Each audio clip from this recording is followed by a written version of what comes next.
আব্বু, আমি ওদের তিনজনকে বিয়ে করতে চাই। হোয়াট?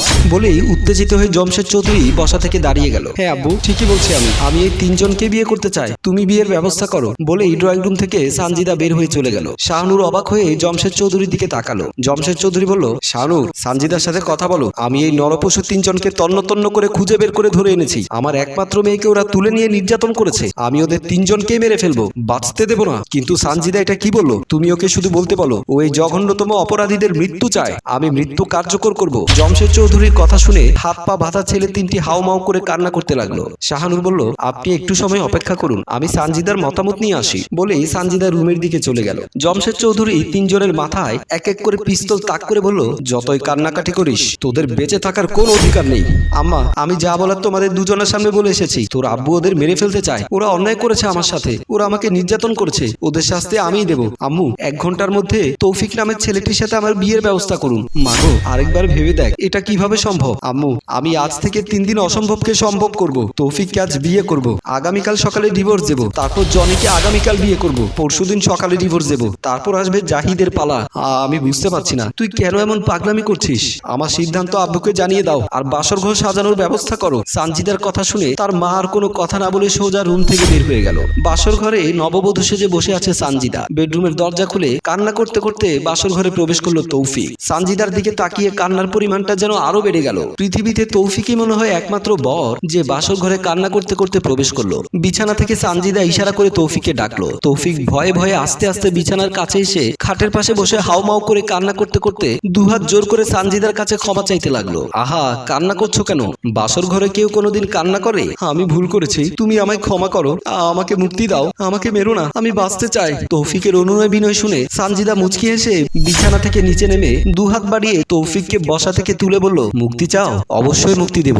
আমি তো আর তোমার মতো নয়। মনে পড়ে তৌফিক সেই দিনটির কথা? আমি তোমাকে অনুনয় বিনয় করেছিলাম আমার ইজ্জত বাঁচাতে, আমি কান্নাকাটি করেছিলাম, কিন্তু তুমি আমার কথা শোনোনি। কি মনে পড়ছে তৌফিক? তৌফিক হাসতে হাসতে বলল, দোস্ত, এই ময়না পাখিটাকে আমি শিকার করেছি।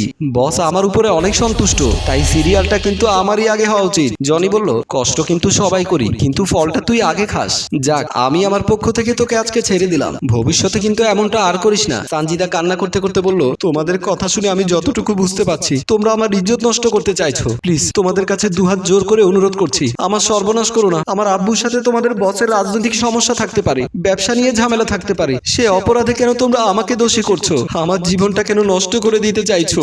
জাহিদ হাসতে হাসতে বলল, সুন্দরী, নষ্ট হবে কিভাবে? তুমিও মজা পাবে, আমরাও মজা পাবো। চল তৌফিক, তাড়াতাড়ি কর। এই বলে জাহিদ ও জনি রুম থেকে বের হয়ে গেল। তৌফিক আস্তে আস্তে সানজিদার দিকে এগিয়ে আসছে। সানজিদা ভয়ে কাঁপা কাঁপা কণ্ঠে বলল, প্লিজ, আপনি আমার ক্ষতি করবেন না। আর আপনারা ভালো করে জানেন আমার আব্বু কতটা ভয়ঙ্কর মানুষ। আমার জন্য সে তার জীবন দিতে পারে, তাই আমার ক্ষতি করে কিন্তু আপনারা বাঁচতে পারবেন না। আমরাও কতটা ভয়ঙ্কর তা তোমার আব্বু জানে না, তাই তোমার আব্বুকে জানাতে বোঝাতেই তোমাকে ধরে নিয়ে এসেছি। চুপচাপ স্বেচ্ছায় বিছানায় শুয়ে পড়ো, তাহলে হয়তো কষ্টটা কম হবে। বলেই সানজিদার উপরে ক্ষুধার্ত হায়নার মতো ঝাঁপিয়ে পড়লো। তারপর আমার সমস্ত দেহটা ক্ষতবিক্ষত করে দিয়েছিলে। আবারও কাঁদো কাঁদো গলায় তৌফিক বলল, আমি ভুল করেছি, তোমার প্রতি অন্যায় করেছি, তুমি আমাকে ক্ষমা করো। ক্ষমা যদি না করতাম তাহলে কি তোমাকে বিয়ে করতাম? জোর করে আমার সাথে শারীরিক সম্পর্ক করেছো। আমি একটা রাতের জন্য তোমাকে বিয়ে করেছি, তোমার সাথে স্বেচ্ছায় শারীরিক সম্পর্ক করার জন্য। চলো বিছানায় চলো। তৌফিকের হাতটি ধরে বিছানার উপরে উঠতে বলল। তৌফিক ভয়ে ভয়ে বিছানার উপরে উঠলো। সানজিদা বিছানার উপরে উঠে তৌফিকের পাশে বসে তৌফিকের হাতটি ধরে হা হা করে হাসতে লাগলো। তৌফিক অবাক হয়ে সানজিদার দিকে তাকিয়ে আছে। স্টোর রুমে জনি ও জাহিদকে বন্দি করে রেখেছে। দুজনেই আতঙ্কিত। জনি বলল, ব্যাপারটা আমার কাছে স্বাভাবিক মনে হচ্ছে না, আমাদের তিনজনকে বিয়ে করতে চাচ্ছে। জাহিদ বলল, এই মেয়েটার কাছে প্রথমে গিয়েছিল তৌফিক, ও তৌফিককে বিয়ে করেছে, সকালে ওকে ডিভোর্স দেবে, তারপর তোকে বিয়ে করবে, তারপরে আমার পালা। জাহিদ, তুই সত্য বলছিস?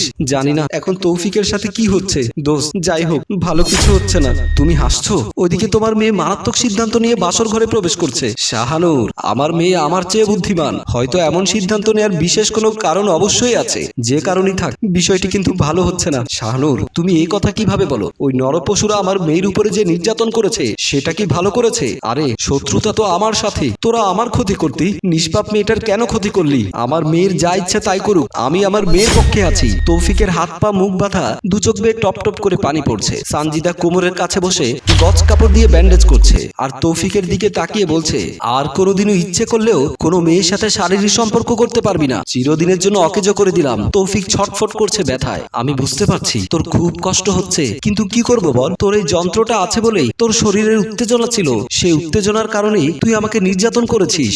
আজ থেকে তোর যন্ত্র নেই, আর থাকবে না কোনো উত্তেজনা। আজ থেকে পৃথিবীর সব মেয়ে নিরাপদ তোর কাছে। তৌফিক হাত পা নাড়াবার চেষ্টা করছে, প্রচন্ড ব্যথা হচ্ছে, বুঝবার চেষ্টা করছে, কিন্তু সানজিদা গোপন অঙ্গে ব্যান্ডেজ করার পর বিছানা থেকে নেমে গেল। তৌফিকের দিকে তাকিয়ে বলল, একটু সময় অপেক্ষা কর, আমি তোকে বেডে পাঠানোর ব্যবস্থা করছি, বলেই রুম থেকে বের হয়ে গেল।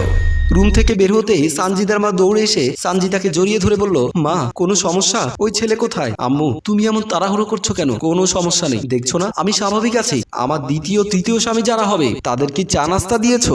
আমার মনে হয় না তুই স্বাভাবিক আছিস। আম্মু তুমি একদম চিন্তা করো না, একটু পর সব স্বাভাবিক হয়ে যাবে, বলেই স্টোর রুমের দিকে পা বাড়ালো। শাহানুর কি করবে বুঝতে পারছে না। ভাবতে ভাবতে সানজিদা রুমের ভেতরে ঢুকে গেল।